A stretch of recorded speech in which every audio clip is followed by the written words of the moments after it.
O texto de Atos 2, 42 a 44. É o texto que eu quero trabalhar hoje à noite. Ele diz assim: e perseveravam na doutrina dos apóstolos e na comunhão, no partir do pão e nas orações. Em cada alma havia temor, e muitos prodígios e sinais eram feitos por intermédio dos apóstolos. Todos os que creram estavam juntos e tinham tudo em comum. Esse é o texto base da gente hoje de noite. Eu quero refletir sobre a unidade da igreja. Onde é que vai entrar a oração nisso tudo? Você viu aqui que no versículo 42 ele fala que perseveravam na doutrina, na comunhão, no partir do pão e nas orações. Então a gente vai falar também sobre a oração. Porque a oração faz parte da vida da igreja, mas o centro de tudo aqui vai ser a unidade da igreja, que é formada basicamente por duas coisas: doutrina e comunhão. E a gente vai ver o seguinte, que hoje é bem fácil perceber que na cabeça de alguns irmãos o conceito do que é igreja, ele não está muito bem definido. Até porque a gente hoje tem uma relativização do que é igreja. Às vezes as pessoas dizem assim: eu posso ter dentro da minha casa uma igreja. Ninguém disse que não, mas é uma forma não convencional, não muito ortodoxa de igreja. Outras pessoas se reúnem em grupos na universidade, em grupos no seu trabalho, e consideram aquilo como sendo uma igreja. Outros já dizem que a igreja somos nós, então a igreja sou eu posso me reunir sozinho no meu quarto com Deus, eu oro, eu leio a Bíblia, eu vou mantendo minha vida cristã dessa forma, sem precisar ir para um templo, sem precisar ser filiado a uma denominação, a uma igreja local. E isso traz certos problemas, claro, porque nem todo mundo tem a visão correta de por que nós estamos aqui, por que nós estamos reunidos. Às vezes surge essa questão: por que eu tenho que ir para uma igreja? Se eu sou a igreja, se na minha casa eu posso ter uma igreja. Então surgem os questionamentos. Algumas pessoas também vão ter dificuldade em precisar o que vem a ser a doutrina da igreja. Já que não sabe o que é a igreja, vai ter também dificuldade de saber o que é a doutrina dela. E muitas igrejas hoje não têm doutrina estabelecida. Não tem uma linha fixa de ensinamentos. Até por questões das mais básicas possíveis. Se eu sou pastor de uma igreja, eu convido vários irmãos ou vários pastores para pregar. Obviamente não vai existir uma linha só de pensamento, vai existir uma uniformidade de doutrina. Eu vou pregar uma coisa no domingo, meu amigo vai pregar outra coisa na quarta, o outro na sexta, o outro no sábado, e assim vai. E se eu não tiver uma consciência de que eles têm a mesma visão que eu, a igreja vai estar comendo de várias culinárias diferentes. Eu vou estar explicando uma coisa e eles vão estar tomando um leite de mim e vão estar tomando outro leite de outras pessoas. E não vai criar uma identidade na igreja.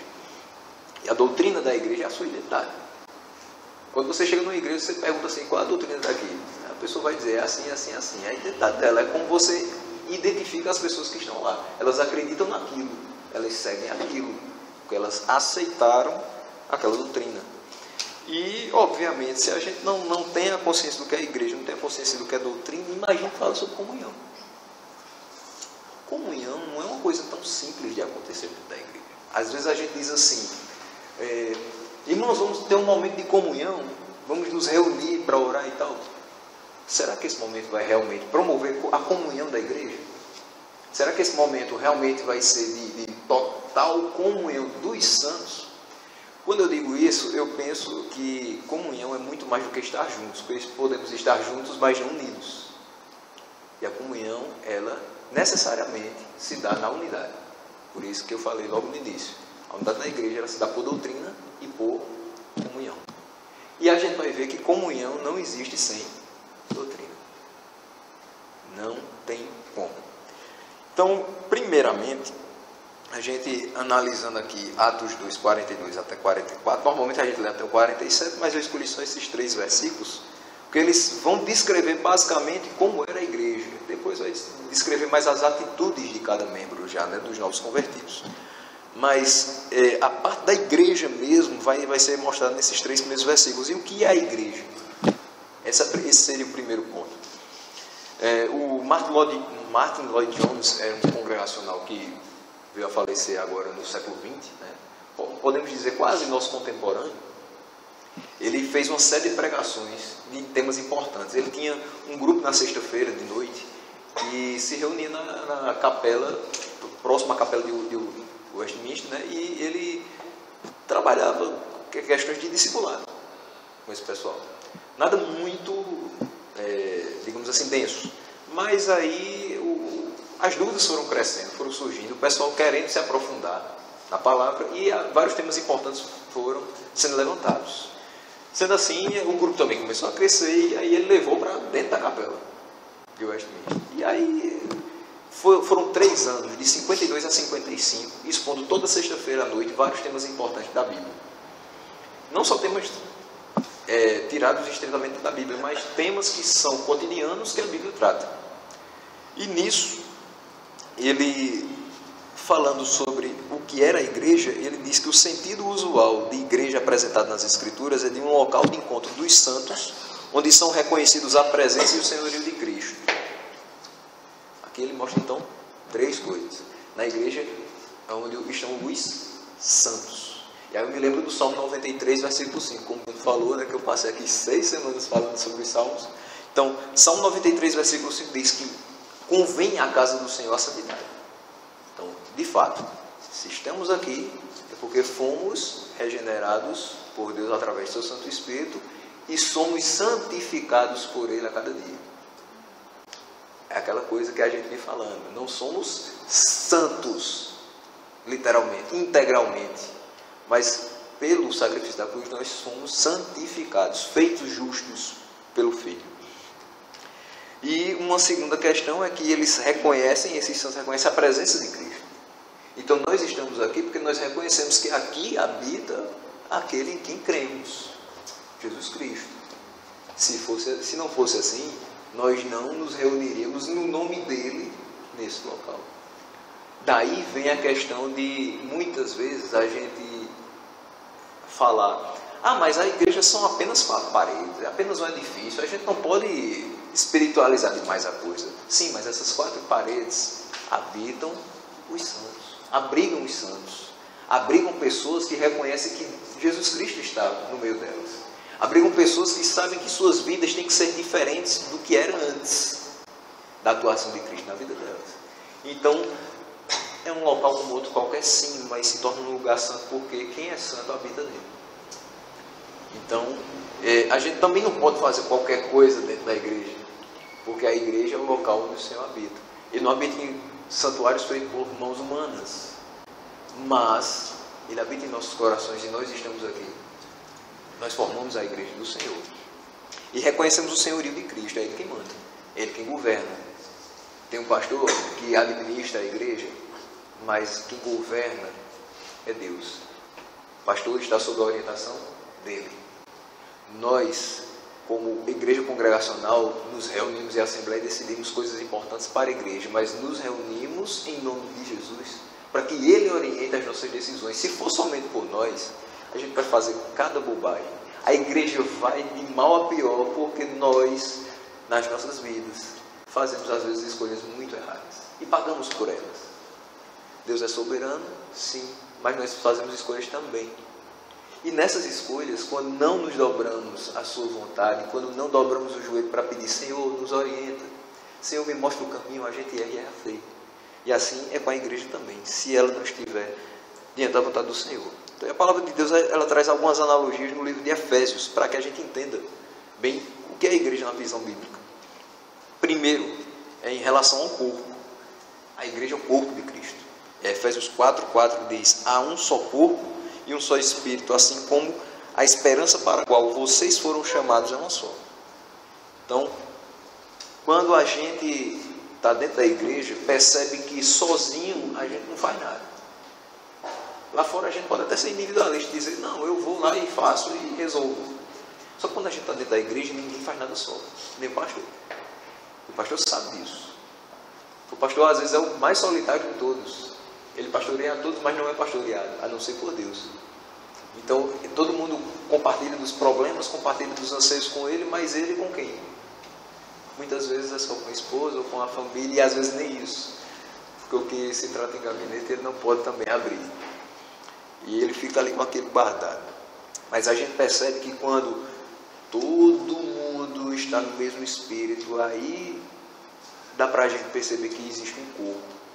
Existe um braço que não veio sem aquela perna. Existe uma cabeça que não veio sem aquele tronco. Existe toda uma engrenagem que só funciona corretamente junta.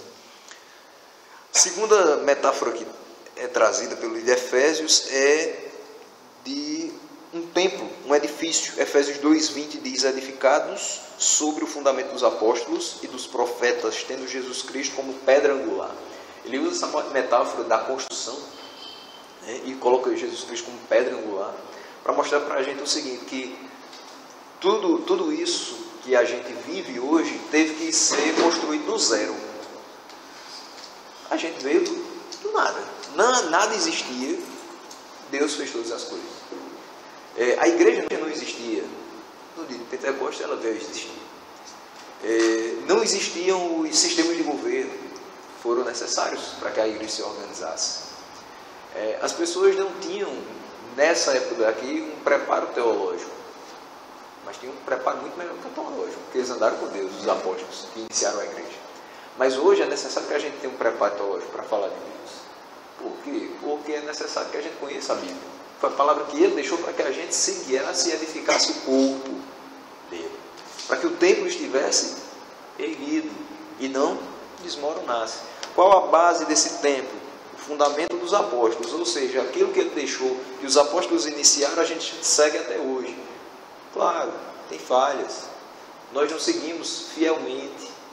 Nos desviamos da essência mesmo. É tanto que às vezes a gente escuta muita gente falando assim: a igreja precisa voltar para a época da igreja primitiva, porque ela era muito mais pura.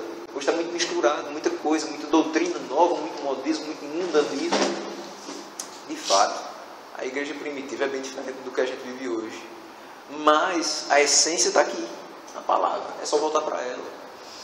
O fundamento é o mesmo, a doutrina dos apóstolos. E existe uma característica bastante peculiar, é Jesus Cristo como pedra angular. Ou seja, a peça mais importante dessa construção é Cristo. Sem ele não existe. Tira a pedra angular e veja se fica tudo de pé. Não dá, né? Terceira analogia que ele faz é a noiva de Cristo. A igreja é a noiva de Cristo. Efésios 5:22-23 diz: mulheres, sujeite-se cada uma a seu marido como ao Senhor, pois o marido é o cabeça da mulher, como também Cristo é o cabeça da igreja, que é o seu corpo, da qual ele é o Salvador. Veja, eu não vou nem entrar muito na questão da mulher e do homem, porque aqui a gente percebe tranquilamente que a responsabilidade muito maior é do homem. A mulher submissa a seu marido como ao Senhor? Sim. E o homem? A ama como Cristo amou a igreja e se entregou por ela.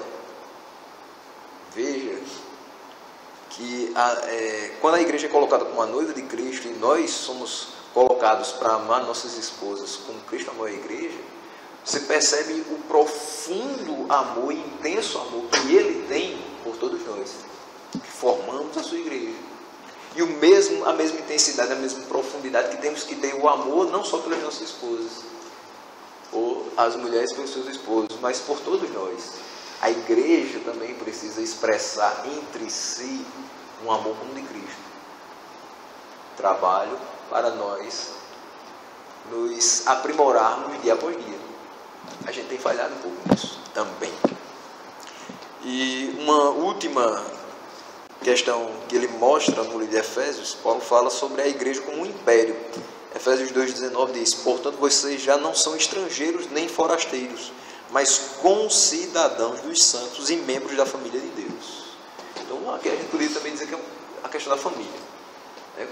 Quando a gente percebe que somos irmãos de Jesus Cristo, cordeiros com Cristo, tudo aquilo que está sendo preparado para nós. E nós não somos mais forasteiros, não somos estrangeiros, mas somos concidadãos dos santos. Em linhas gerais, a mesma possibilidade que Moisés tem de adentrar o reino dos céus, você tem. Você é concidadão dos santos. Você não tem característica nenhuma diferente daqueles que viveram anteriormente. Eles creram no que havia de vir, nós cremos no que já veio.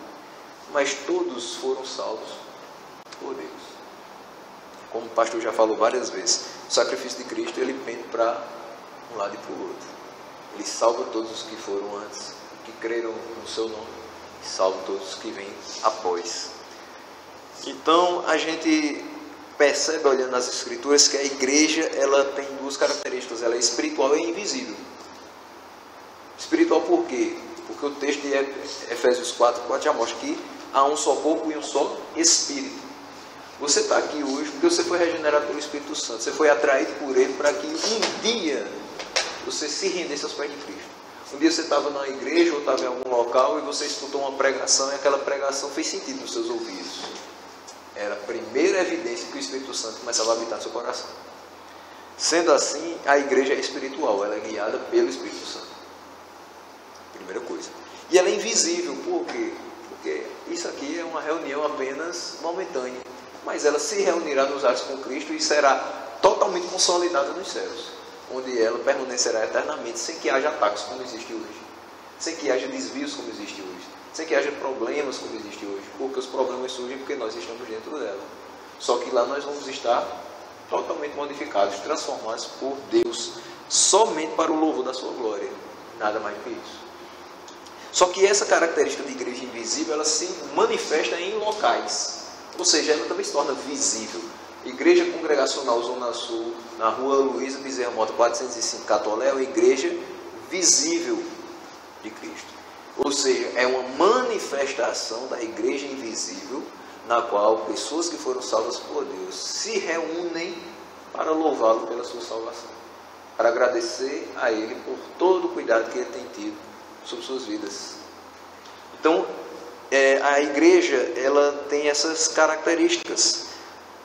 Mas o Lloyd Jones mostra para a gente também algo bem interessante. É possível nós fazermos parte da igreja visível sem fazer parte da igreja invisível. Ou seja, você pode ser membro de carteira de 50 anos de qualquer igreja e não ter sido salvo por Deus. Agora é impossível você ser membro da igreja invisível e não se sentir motivado a ser parte de uma igreja visível.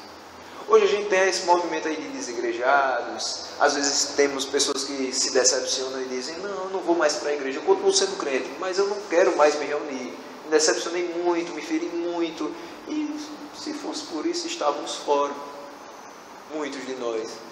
Mas a igreja do Senhor é também formada por aqueles que foram feridos na batalha, mas Deus os sarou, cicatrizou suas feridas.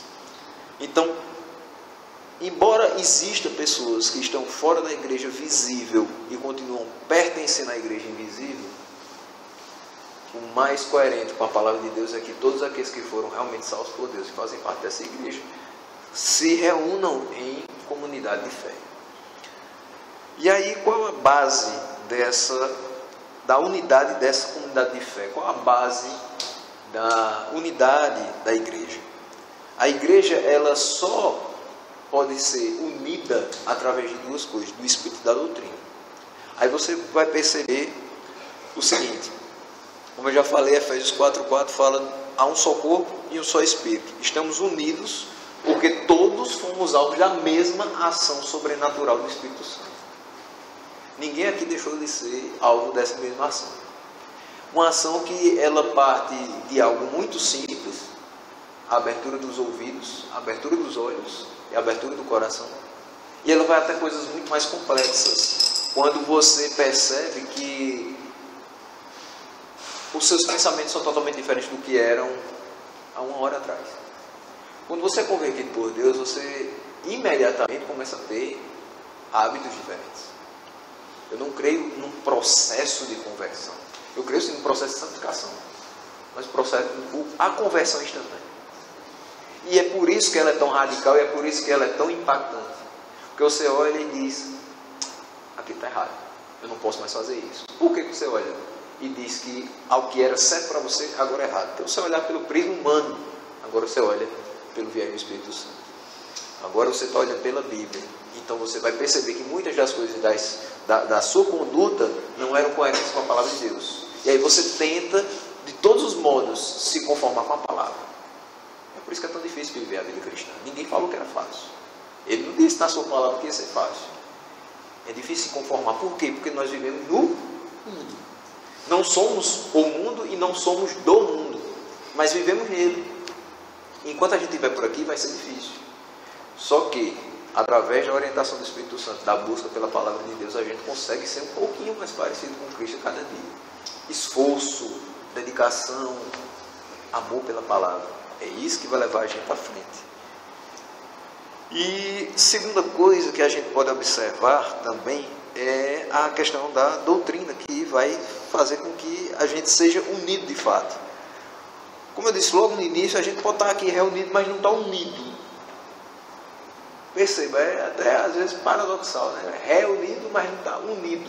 Sim, estamos reunidos, ou seja, estamos juntos, estamos no mesmo local.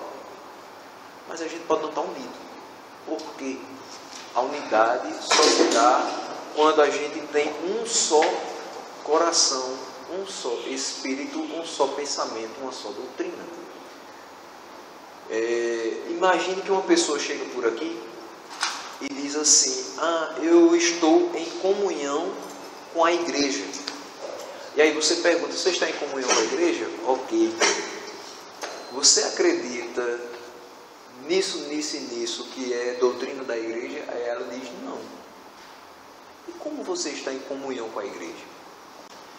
Imaginemos que nossa igreja prega que o sacrifício de Cristo foi completo. Não precisamos mais fazer nenhum sacrifício para sermos salvos. Nossas obras não nos justificam. Aí chega alguém que diz assim: mas eu acho que pode. Essa pessoa ela pode estar junto com a gente, mas ela não vai estar em completa comunhão com a igreja, porque ela não aceita a doutrina da igreja. E é óbvio que em momentos decisivos da igreja, isso vai falar mais alto. Não precisa ser tão pesado como a salvação, ou como qualquer coisa relativa a isso. Mas quando a gente for decidir qualquer questão na igreja, ou for conversar qualquer questão na igreja, os pensamentos divergentes, eles são mais marcantes. Então, quando o pastor está a ponto de servir a ceia do Senhor, ele diz assim: se você é de outra igreja, mas está em comunhão com a sua igreja, ou se você é desta igreja e está em comunhão com a nossa igreja, você sinta-se livre para participar da mesa do Senhor. Por que ele fala isso? Simplesmente porque não existe unidade dentro da igreja se não existe uniformidade doutrinária. Não tem como. A igreja vai ser um grupo de reunião teológica. A igreja vai ser um grupo social. A igreja do Senhor não vai ser. A gente precisa andar num só pensamento. Se a pessoa não se encaixa dentro daquela doutrina, ela vai procurar uma na qual ela se encaixa. Existem várias igrejas. E assim não há problema nenhum nisso. Ninguém está dizendo que você é herege porque você mudou de igreja por conta de uma doutrina. Não, isso quer dizer que você se encaixou com aquela. E você vai estar em comunhão com sua igreja. E você vai ser beneficiado pelo Senhor naquela igreja. Nenhuma igreja pode ser exclusivista. Dizer só aqui que reina a bênção do Senhor. De forma alguma. Não podemos ser presunçosos. Onde a mão de Deus está, ali reina a sua bênção. Ali ele está sendo poderoso tanto quanto em outros locais. Então a igreja Zona Sul tem a bênção do Senhor? Sim. Outras igrejas têm a bênção do Senhor? Sim. Cada um com sua doutrina, cada um com sua visão, cada um com sua forma de batismo, sua forma de ceia, seus pensamentos teológicos, mas unidas entre si. E Atos 2,42 mostra para a gente que imediatamente após o dia de Pentecostes, os irmãos perseveravam na doutrina dos apóstolos. E depois ele fala na comunhão. A Bíblia a gente considera como sendo verbalmente inspirada. O que eu quero dizer com isso? Eu creio que ela é de fato palavra de Deus. Que tudo que está escrito nela não foi jogada aleatoriamente. Tudo que foi escrito nela foi inspirado, obviamente, pelo próprio Deus. Homens escreveram? Sim. Tem características de suas escritas? Sim. É tanto que a gente consegue reconhecer, isso aqui é um escrito de Paulo, isso aqui é um escrito de Moisés, isso é um salmo de Davi, certo? Só que, mesmo na peculiaridade, na individualidade de cada um desses homens, o Espírito Santo se utilizou deles para escrever as Sagradas Escrituras. Nós cremos que ela é a verdade e nada mais do que a verdade. E a nossa única regra de fé e prática, ou seja, a gente não precisa de escrito nenhum auxiliar a ela. Ela é suficiente nas nossas vidas. E nisso a gente encontra que a primeira grande característica que torna a igreja uma só é a doutrina. Eles perseveravam na doutrina dos apóstolos. Para que eles formassem a igreja, eles precisavam primeiramente entender que toda aquela mensagem que foi passada para os apóstolos precisava ser aceita por eles, nos seus corações, para que eles pudessem praticar tudo aquilo. Da mesma forma que os apóstolos se conduziam, eles precisavam se conduzir também. Ah, mas um membro de igreja vai ser igual a um apóstolo? Sim. Ah, mas um membro de igreja vai ser igual a um pastor? Sim. Perante o Senhor não existe doutor em teologia e membro de igreja, é tudo a mesma coisa. A gente aqui faz essa distinção por títulos. E às vezes dá muita ênfase nisso, coisa que não deveria. Não adianta anel no dedo se você não tem o selo do Senhor sobre si. Então aqueles que fazem a vontade do meu Pai, esses é que entrarão no reino dos céus. Assim diz a palavra. Sendo assim, primeiramente nós devemos guardar a doutrina sadia dos apóstolos, para que aí sim venha a comunhão. Se eu não discordo de você, eu vou ter muito mais chance de estar unido a você em qualquer propósito. Você imagina se a igreja vai realizar uma coisa bem simples, que nem precisa de trabalho, tipo uma JC. Né? Não dá trabalho nada. Né? Fala, por que tem 700 pessoas trabalhando na JC? Porque dá trabalho, não é verdade? Tem pessoas de várias igrejas, né? Nossa igreja, ano passado, criou polêmica porque pediu uma carta de recomendação para as pessoas poderem trabalhar. E às vezes tem igrejas que são até exclusivistas, só trabalha quem é daquela igreja. Quem participa são de outras, mas só trabalha quem é daquela igreja. Por quê? Porque a gente quer eliminar ao máximo as divergências, as confusões, as brigas, as picuinhas, os deslizes. A igreja do Senhor também. A igreja do Senhor não pode viver nisso. A igreja do Senhor não pode ser marcada por isso. Aqui eles eram unânimes em tudo, começando pela doutrina. E aí é quando a gente olha para um projeto como esse e vê pessoas dizendo, eu quero que seja feito assim. Não, mas eu quero que seja feito assim. Irmãos, vamos para a palavra. Ó. A palavra está dizendo que é assim. Não, mas eu acho. Sempre aparece uma pessoa que diz, não, eu acho que não deve ser assim. Espera aí, cara, não ache. A palavra está dizendo que é assim. Nisso daí a gente percebe. Não há unidade doutrinária, não há comunhão. Mas quando está tudo girando bem redondinho, quando você percebe que está todo mundo no mesmo espírito, a coisa flui naturalmente. Onde há única doutrina, há comunhão. Onde há entendimento da palavra de Deus perfeito, há uma comunhão sadia, natural, sem que ninguém fosse nada. A gente não precisa inventar nada para estar junto. A gente quer estar junto, porque é bom estar junto. E alguns resultados que a gente pode ver nisso, né? No verso 43, em cada alma havia temor. Em cada alma havia temor. Veja que quando a gente observa a doutrina do Senhor na sua palavra, a gente tem temor pelo seu nome. A gente tem temor quando está na igreja. A gente tem reverência pelo Senhor. São alguns resultados dessa união. Outra coisa, muitos prodígios e sinais eram feitos por intermédio dos apóstolos. A gente não deixou de acreditar que milagres existem. A gente só não aceita várias barbaridades que são feitas em nome de Deus. Deus continua fazendo curas? Sim. Deus continua libertando os cativos e oprimidos? Sim. Deus continua sendo o mesmo, ontem, hoje, eternamente. Mas por que a gente não vê com tanta frequência tudo aquilo que era visto na palavra de Deus? em certa medida, aqui era necessário que isso fosse visto, para que viessem a crer nele. Lembra do homem que veio falar com o Senhor que seu filho estava doente, a ponto de falecer? E aí o Senhor disse: olha, eu vou curar o teu filho, porque eu sei que se eu não curar o teu filho, você não vai crer em mim. E ele diz: vai, teu filho está curado. E ele ficou assim. E ele desceu. Quando ele vai descendo, os seus servos vêm ao seu encontro e dizem: a febre deixou o teu filho. E ele pergunta: a que horas foi? E quando os seus servos dizem: foi na hora que o Senhor falou. Ali ele creu, e todos os seus servos creram, e todos os da sua casa creram. Veja, era necessário que vários sinais e prodígios fossem feitos para que as pessoas viessem a crer em Cristo. Porque muitas, mesmo vendo, não criam. Será possível que os judeus não viram tantos e tantos sinais que o Senhor fez? E porque não creram. Então, muitos sinais eram necessários para que a fé fosse gerada através deles. Foi uma forma que o Senhor colocou nessa época para que as pessoas tivessem a fé gerada no seu coração. Por que hoje a gente não tem tanto? Porque nossa fé é fraca? Porque a palavra de Deus é fraca? Na realidade, não. A gente não precisa mais de sinal para crer que Jesus Cristo é o Senhor.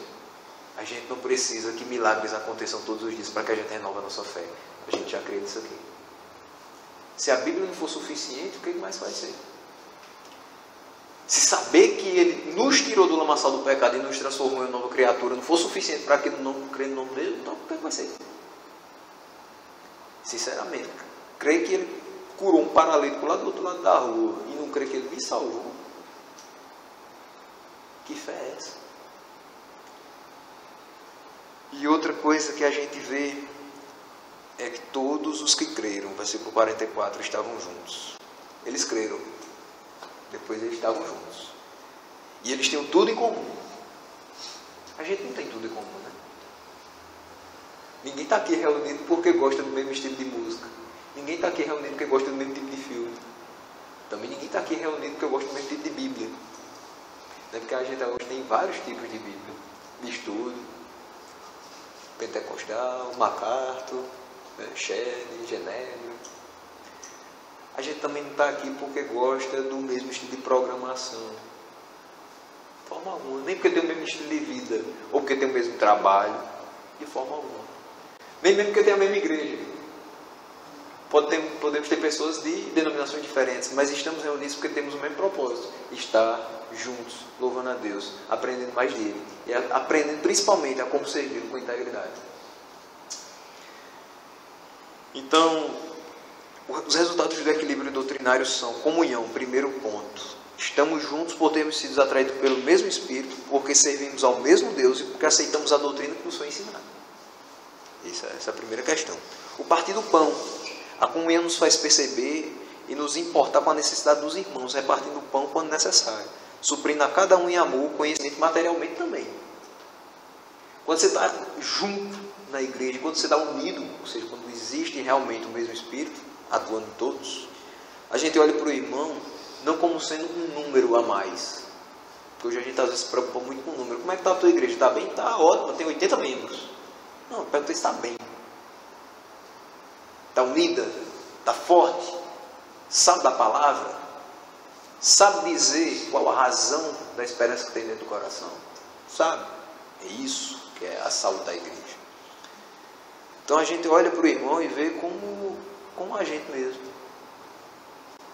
Amar uns aos outros como Cristo nos amou. E que considerá-lo superior a nós mesmos. Desejar para ele até mesmo melhor do que desejaríamos a nós.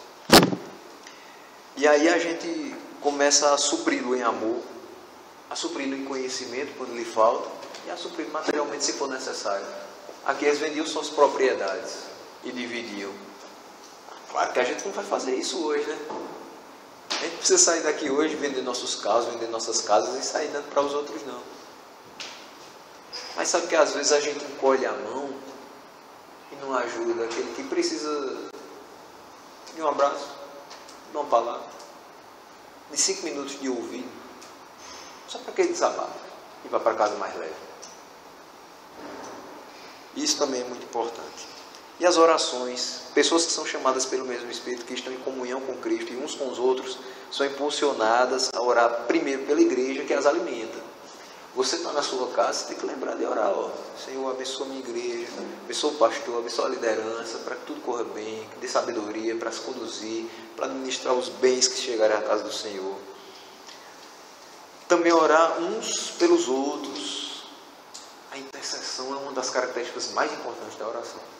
É quando você para de pedir por si e pede pelo seu irmão. Justamente porque você faz aquilo que Jesus Cristo fez. E aí você olha e diz assim: Senhor, abençoa aquela pessoa que muitas vezes não me compreende, que não está muito bem comigo, mas que eu sei que o Senhor a ama tanto quanto a mim. Abençoa, toca no coração dela, transforma devagarzinho. E aí você pede também por si, por coisas que eu tenho percebido que são extremamente necessárias, para que a gente não venha vacilar, escandalizar o Evangelho. Para que a gente não venha a tratar a casa do Senhor como meras quatro paredes, porque não é. É a casa de Deus, é a casa de oração. E para que a gente não venha a tratar a palavra de Deus apenas como um livro, de capas hoje multicoloridas que a gente coloca na estante e pega quando vem para a igreja, como fazia com os livros didáticos da escola. Mas que a gente considere a Bíblia como a nossa regra de fé e prática, nosso manual de vida. As lições que a gente pode tirar de tudo isso. A igreja, ela é una. Existem 4 atributos da igreja. Um deles é que ela é una. Ela é una, santa, apostólica e universal.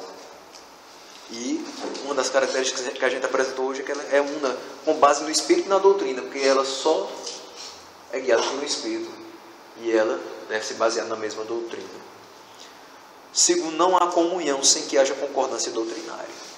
Eu posso estar junto com você, caminhar com você anos sem estar em comunhão, porque eu tenho pensamentos diferentes, modo de encarar a igreja de uma forma diferente, modo de interpretar a Bíblia diferente. Basta a gente abrir a boca e começar a falar de qualquer tema, que o fight vai rolar. Às vezes a gente vai se exasperar porque um não consegue ser convencido pelo outro, e cada um vai ficando mais duro, e daqui a pouco a gente não consegue mais conversar. Houve comunhão? A gente faz parte da mesma igreja há 10 anos. Sim, números. A gente está falando de sentimentos. Comunhão é todo mundo ligado, aqui e pela palavra. Terceira lição: o Espírito que habita em nós e a boa doutrina na qual nos firmamos nos leva a estarmos em comunhão, compartilhando as necessidades e orando uns pelos outros e pela igreja. Isso é muito importante. E concluindo, que a gente possa manter a igreja unida pelo nosso entendimento real e verdadeiro da doutrina. Que a gente observe cada dia melhor, aguce os ouvidos para o que está sendo pregado. E que a gente entenda: é isso mesmo? Eu creio nisso? Então eu sou parte dessa igreja. Se eu sou parte dessa igreja, eu estou em comunhão com ela. Então estamos em unidade. E aí que a gente viva num só espírito, numa só fé, formando um só corpo. Que a gente lembre que a gente pode estar junto sem estar unido. Mas que a gente não queira essa situação para a gente, de forma alguma. Que a gente queira estar junto e estar unido. Que a gente procure compartilhar das necessidades dos irmãos, orando por cada um. Não querendo escutar a necessidade do irmão para depois dizer: rapaz, eu soubesse que fulano está necessitado disso e daquilo outro. Rapaz, não é isso. É para dizer assim: vai ficar só entre nós dois. Eu vou orar por você. Você vai orar por mim. E a gente vai crescendo e vai passando por todas as dificuldades. Porque do jeito que o irmão tem problemas, com certeza eu tenho. Todos temos. Todos passamos por provações e aflições. Mas a gente tem que ter bom ânimo. Ele não venceu o mundo e a gente fez com ele. E que a gente também busque estar mais integrados e unidos, para que a gente não se assemelhe a um clube social. Aquele povo se reúne todo domingo de noite. Vamos para lá, conversar, bater papo e tal. Não é só isso. Que a gente também não venha se assemelhar a uma reunião teológica. Aquele pessoal ali se reúne para discutir a Bíblia. Só isso. Não é só conversar, não é só discutir a Bíblia. É discutir a Bíblia, é conversar e é viver para Cristo juntos. Um se importando com o outro. Que a gente realmente estejam unidos para que a gente represente a Santa Igreja do Senhor. Que Ele nos abençoe.